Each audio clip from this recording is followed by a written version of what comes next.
Okay, thank you all for joining our team call Monday, November 2nd. So there is a trend right now. I don't remember exactly where it started. I think it started from a bombshell call, actually.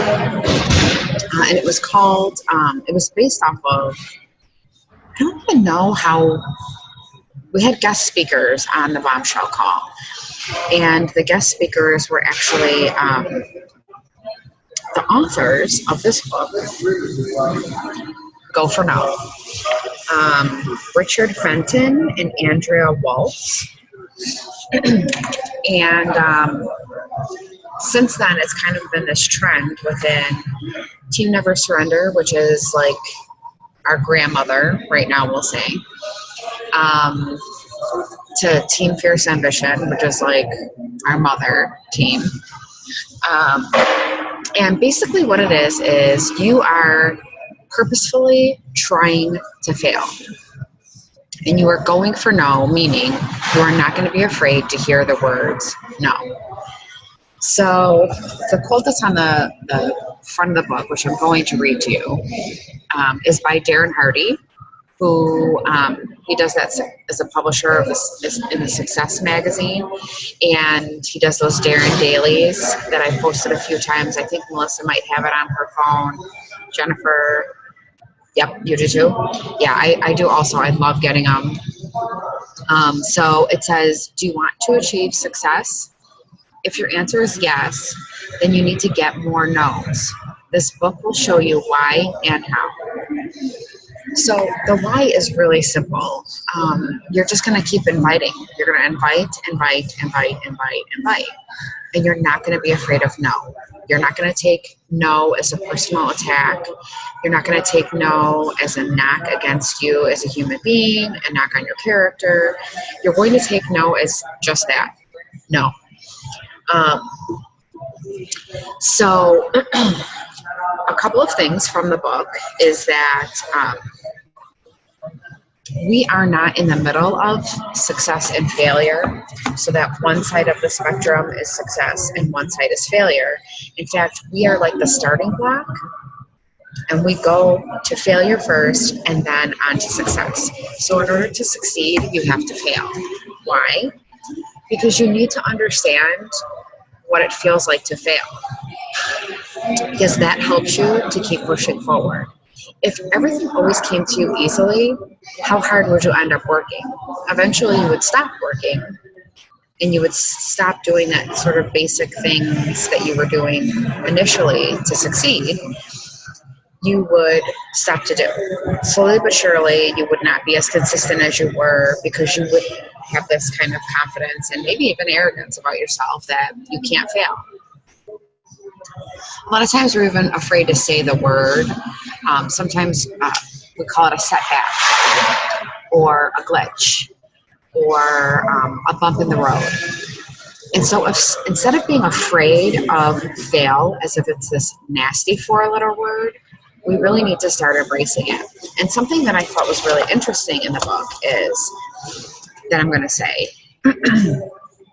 or read you, is we sugarcoat it and dance around it and talk about it as if it were death. The best way to desensitize yourself to a word is to use it.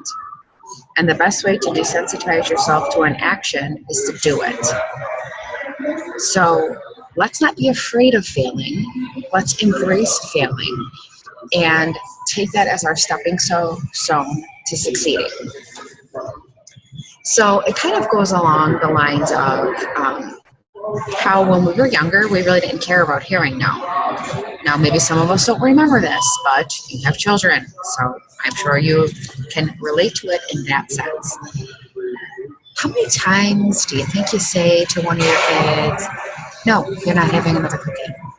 Or, no, you're not having a piece of candy. But why? No.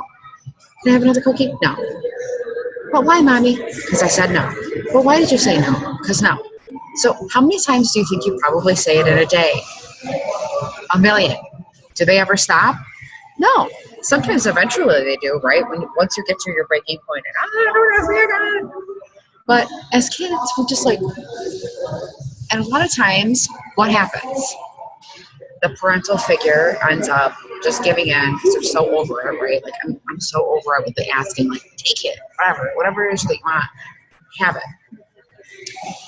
And that's actually a really good sort of trait to have. It's perseverance and persistence.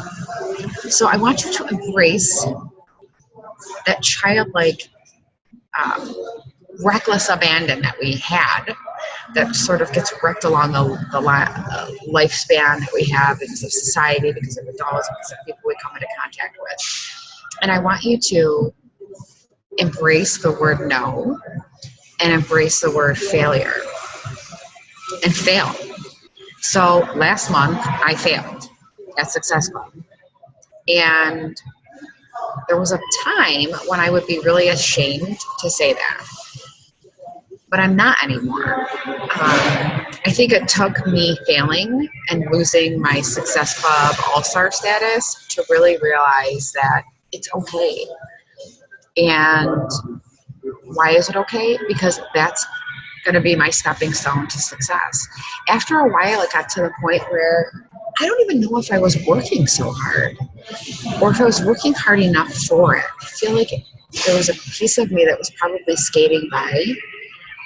I just had people coming to me all the time, asking me questions, posting questions on various posts of mine from Facebook, family members asking me questions, friends asking me questions, coworkers, constantly being approached. And it almost got to the point where I really forgot about the basics and what was getting me to that place in the first place. So in the beginning, I was busting my butt. I was constantly inviting, and I was doing personal development. And when I wasn't doing personal development, without fail, I was failing.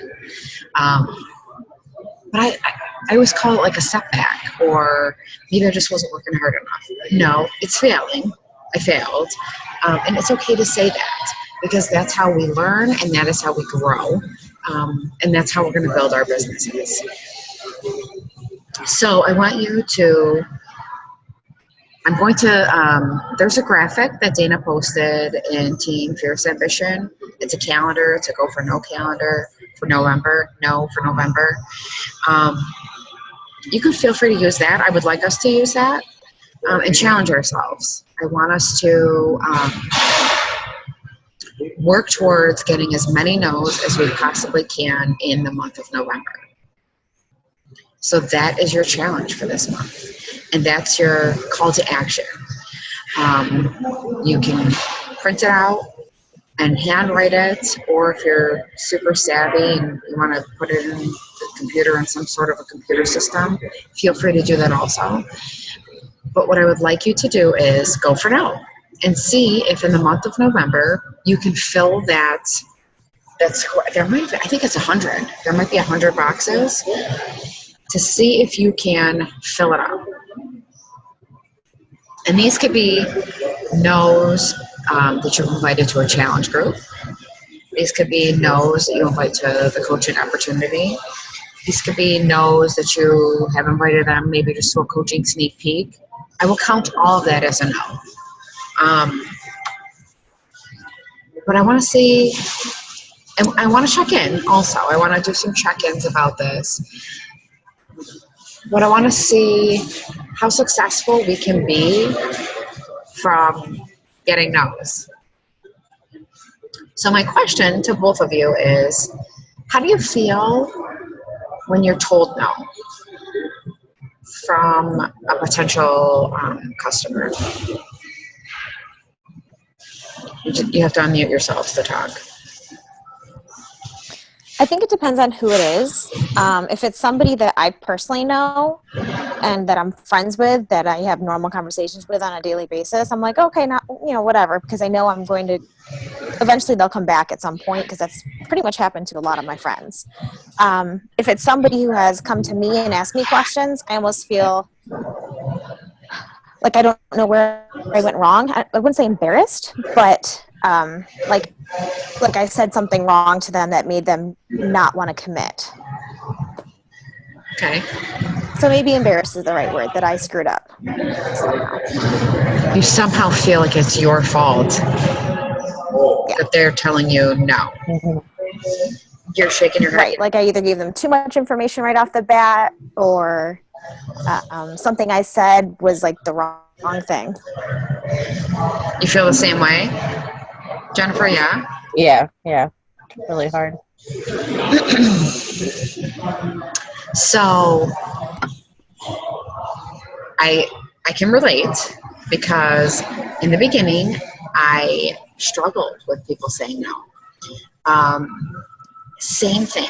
I would feel like I had water vomit, and I would give them all this information and tell them all this stuff, and then they're like, no thanks, I'm good. I'll give you an example of a no. I had a girl, I think it had to have been 4 or 5 times at least, maybe 6. I almost feel like this was ongoing for like a year. I could be mistaken, but it was pretty dang close, because when she finally said yes, she's like, damn, you're persistent. And the whole thing is that she said no, but she was like, maybe next month. Or she would say no, maybe in like 2 months. Or I'm going to take a break during the holidays, so maybe in February. So do you want to know what I kept doing? Going back to her. And I don't know why, because usually I'm just sort of like, all right, well, they said no. And then I'll wait for a long time before I go back. But for whatever reason, I think it might have been around the same time that we were doing this, Go for No, that I was like, I'm doing it. I'm just going to keep asking her. There's been postings before that in the sales industry that people will say no like 10 times before they end up saying yes. And they're saying no for their own personal reasons. It has nothing to do with you. It's more than likely, no, I'm just not ready to make a change. Because even though people say it, the act of actually doing it is something different, right? So we could say we want to do all of these things, but then when it comes down to actually doing it, how hard is that? It's hard. Think about how hard it is to start a workout program. It's tough for some people, especially if they haven't worked out in months or years, decades. Starting something new is like, think about like starting a new job or starting this business. You know, change is hard. And so I think people have the best of intentions, and I think they want the information. I think that's why they come to you, or they ask you questions, or they listen to you when you're talking to them and you're telling them all about the programs. But I think for whatever reason, there's something going on inside of them. Maybe it's money and they don't want to say it. Maybe they're just really not ready for change. Maybe they don't feel like they're worthy of change, like they deserve to have something better or to be healthy. Maybe they think that it would be selfish of them to do something to take care of themselves. You know, a lot of times moms are always like, no, I can't do that. I can't spend money, or I can't spend money on myself. So it's not, getting back to what I was saying, it has nothing to do with you. Nothing, absolutely nothing.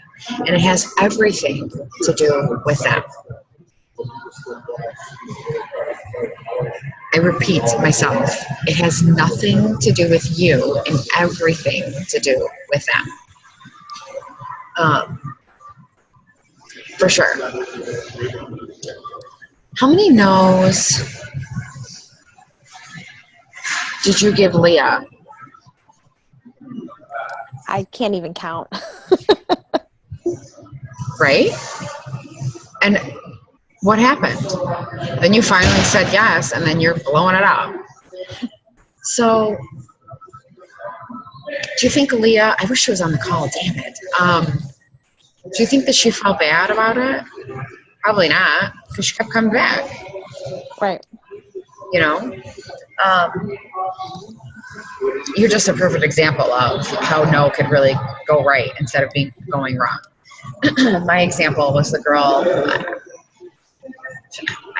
literally it was 5 or 6 times, and that's not even exaggerating. Probably over like an 8-month period, because I know there was like a break for like the holidays, and I was like, all right, well, I'm not gonna bother this guy, you know. And she said yes. She finally said yes. Same with you. You finally said yes. What about people that just stop responding? Like, even if it's just a check-in. I mean, how many times do you?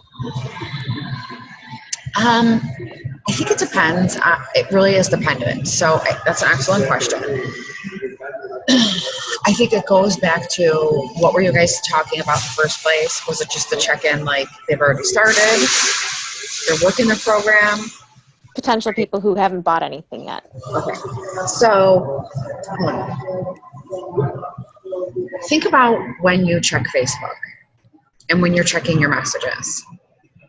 Has there ever been a time where you've looked at a message and been like, okay, yeah, I want to respond to that, and then you just click out of it?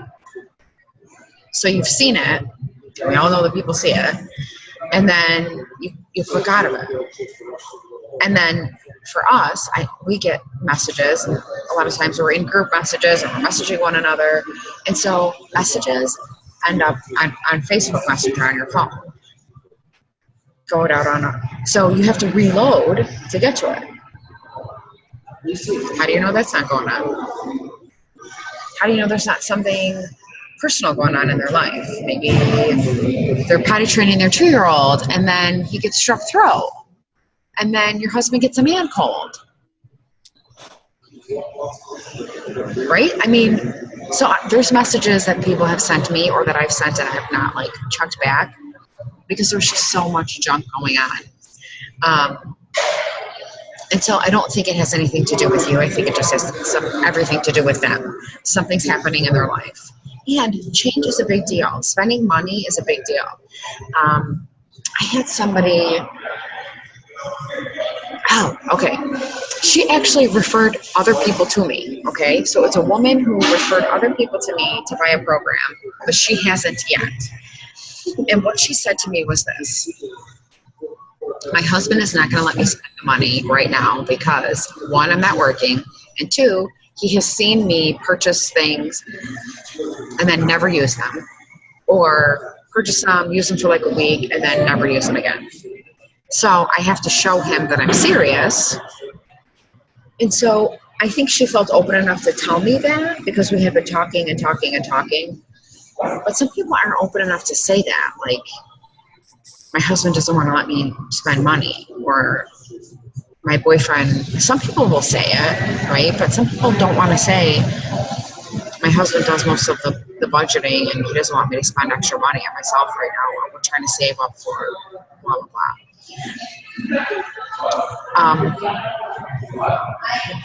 I would message them a couple of times, maybe 2 or 3. And then if they really don't respond, I would wait like a month and then do another check-in. There's a girl, still checking on her. Actually, there's also one person that I lost. It was a customer that I lost, who signed up as a coach under somebody else. I think the Vulture team that's here in Buffalo. Yeah, because we have mutual friends, and our only mutual friends are them. But anyway,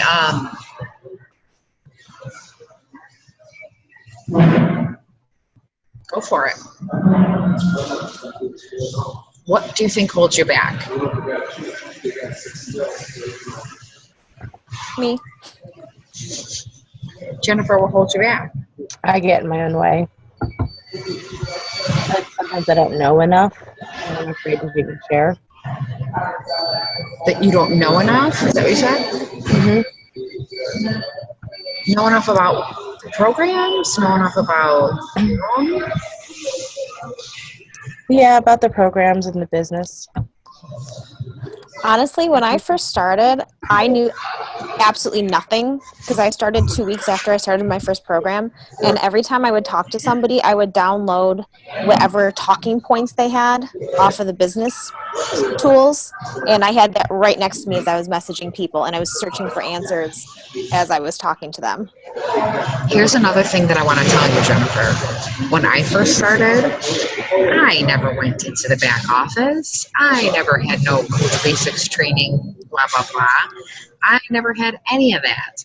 Dana was a newer coach, okay, who I think she was doing it for like maybe 6 months or a year, at least a year, because a couple of months before I got pregnant is when I started noticing her posts. So she was doing it maybe a year before I ended up starting. So, but she was kind of like winging it. What I would do is I would message her nonstop. Or, excuse me, I would post questions in our team page. So at the time it was Team Never Surrender. So I would post a question like, what program would you recommend for somebody that wants to lose 50 pounds, blah, blah, blah, blah, like whatever it was. And I would hope for an answer. Or I would message Dana, or I would message like a couple of people that were on like Team Never Surrender. Help me, I don't know what to say. Ask questions. That's what we're here for. You don't have to do this stuff by yourself. Ask it on team page. Guarantee somebody's going to answer, and they're going to give you a multitude of ideas and assistance. You don't have to know everything. I was going to say, you don't have to know anything. You don't have to know anything, really. But you don't have to know everything to be successful. Just ask us along the way. Like, I think another thing sometimes is that we feel like we have to answer somebody immediately when they ask us a question and we don't know the answer. You don't have to. All you need to do is not respond right away. Ask in the team page, hey, what would you recommend? Or can you help me out with this? You know what else is a great tool too is Google. But 9 times out of 10, somebody on our team page is going to respond. They're going to. And the post isn't going to get lost. It's going to stay up at the top because our team page is smaller and it's not as active as, say, Team Fierce Ambition is busy, and sometimes posts get lost along the way. Ask in the smaller team page, EmpowerME EmpowerYOU Renew. And I guarantee somebody's going to respond to you and they're going to answer your question. And that's going to help you to learn. So that's how it helped me to learn. And then I would occasionally I would do my own searching in the back office, because you can use that search option and do that. But just, my thing is don't be afraid to ask. Just ask. That's what we're here for. We're here to help you along the way. You don't have to be afraid if you don't know something. It's okay. And you could say somebody's interested in just learning about some programs and you only know about a couple. You could say, you know what, my go-to programs have been the 21-Day Fix and T25. So beyond that, I'm not really sure, but I know coaches on my team, so let me ask some of them. Okay. Because it's also showing them that you have a support network too, and that's what you're sort of inviting them into, right? Having a support network. Why are you just smiling? You're smiling over there. Are you frozen? She's frozen. I knew it. So. It was like she's just smiling and smiling. Why is she smiling like that? Oh my goodness. But seriously, that's what I did. I'm telling you, I kid you not. I'd be talking to somebody and I'm like, oh my God, I don't even know how to respond to this. Like, what do I even say? And so I would put and one of the things, Ashley, that's the woman that's the leader of Team Never Surrender, at one point she was like, well, you're never going to learn if you don't start looking stuff up. But that was how I learned. I learned by asking questions. People would tell me, I would get some kind of a response, and then I would do some research. So people would say to me, like I would ask, oh, what's a good program for somebody that hasn't worked out a lot and, has back issues?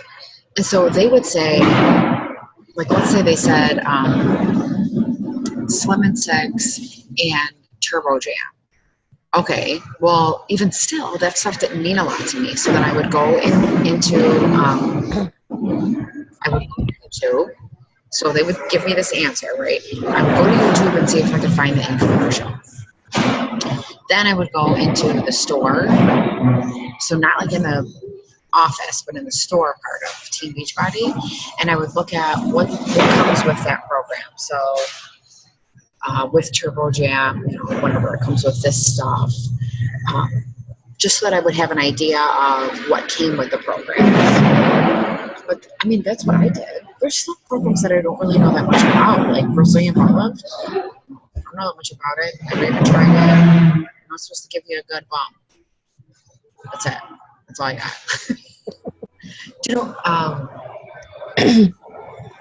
What else? I mean, I still don't really. I know Body Beast is weights and supplements. Not a lot of cardio. There you are, Melissa. You were sorry. Did I have a weird look on my face? You were frozen, and you were like,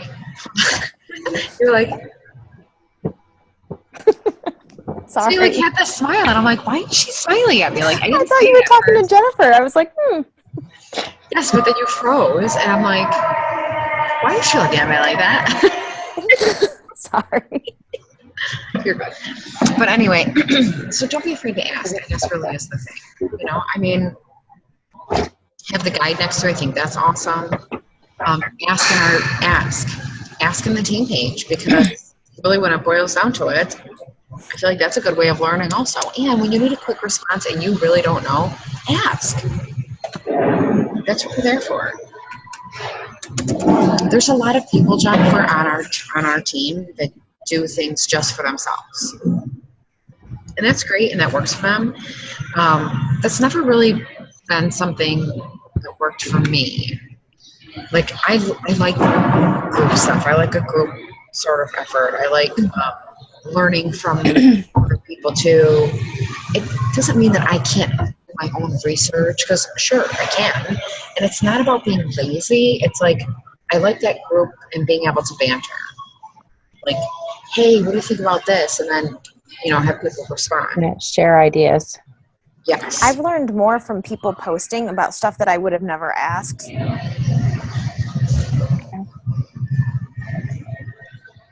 I gotta bust you out of your shell, girlfriend. I gotta bust you out of your shell. You've been posting and see your post. But nobody really responds. They won't. You will be so surprised at how many people have said to me, they've messaged me like 3-4 months down the road and been like, oh, I've been following you and I'm so inspired by you, or, you're so determined, but they have never once commented or even liked a post. Like, you'd be so surprised at how many people just watch. Wow, that's true. Very true. People are always watching you. Even when you think they're not, well, they are. They are. Believe me, they are, because that's the same thing that's ever happened to me, is that I never had a clue, never knew that people were watching me, and they were. They absolutely were. I'm just checking out your page real quick. Just keep being consistent. Okay, so you have 224 friends on your friends list. Have you gone through your whole friends list? Well, minus 13 mutual friends that you and I have, which are likely Beachbody coaches. Have you gone through your whole friends list? Is question number one. No. Okay, and have you started expanding your friends list? I have. I've gone through, and people from school I've been friending. Beautiful. Friends of friends. Excellent. Is your stuff private? Most of it's public. Okay, so other people can then see it. Mm-hmm. Okay, great. That's what I was going to ask you. Yeah, it looks like your posts are like when you're posting it, it's not just to friends. It's to some is and some isn't. Yeah, some is and some isn't. I think it just depends. So what we want to try working on is expanding your network.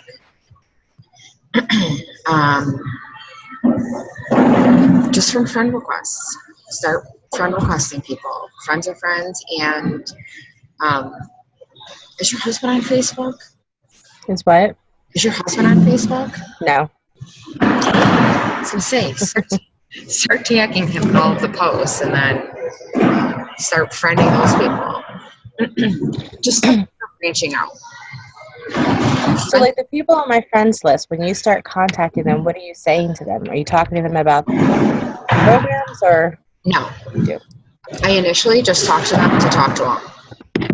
Oh wow, isn't Facebook so cool that it like brings people back together, or comment on pictures that they have, like look at their profile a little bit and see like, what do you see? What's a theme? Like, is it kids? Is it dogs? Is it what?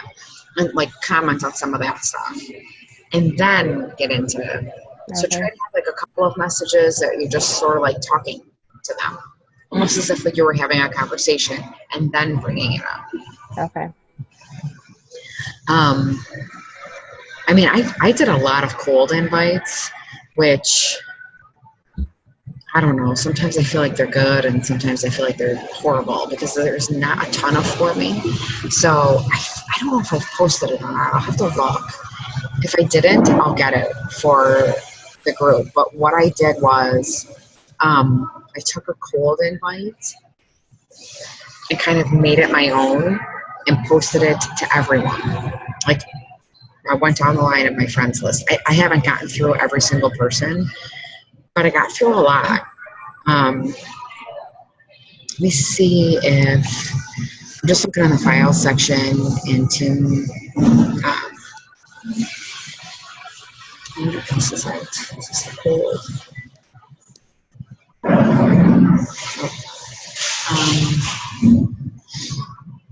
I'll find it and I'll post it in our team page, but it's like a cold invite, and so the first like 4 or 5 sentences are, hey, how's it going? How is work? Your family? I even bring up the weather. If a holiday went by, I mention a holiday. Just like a 4 or 5 sentences, questions, like as if I was having a conversation. And then the next chunk is talking about doing a support and accountability group, and then saying, hey, is that something that you'd be interested in? If it is, contact me. If it's not, maybe next time. I can even go through my messages and I'll post it for you so that you can see it. But Okay. Sometimes I get nothing from them, nothing at all. Sometimes I get, oh, no, thanks. Sometimes I get a response and they say nothing about the support and accountability group. And sometimes I've gotten challenge back sales. So it's another option to do. And I can also say that for some of those people that said no, 50% of them have come back around now and said yes. For instance, that one girl, she was initially was a cold invite, and then it was like, hey, what about now? The fix is on sale. Hey, what about now? The fix is on sale. Hey, what about now? It's on sale again. And that was just kind of what I did. So I'll copy it from my messages. I'll go down my messages. Okay. I'll send a copy to you. So now you're leaving on Saturday? Sunday. Oh, it's going to be so exciting. I'm so excited. The kids don't know yet. They don't know? Mm-mm. Are they around? Are you going to wake them up that morning and tell them you're leaving, or when are you doing it? They know we're going on vacation. We're going to the beach, I think. So when we get to the airport, I'm going to tell them. Oh my God, you have to record that. I was just going to say, totally. Oh my God, they're going to lose their mind. I'm so excited. I'm more excited. Oh, That's awesome. it's going to be so much fun. I'm so excited for you. Okay, so any questions about going for no and inviting? No? No. Okay, so I'm going to stop recording.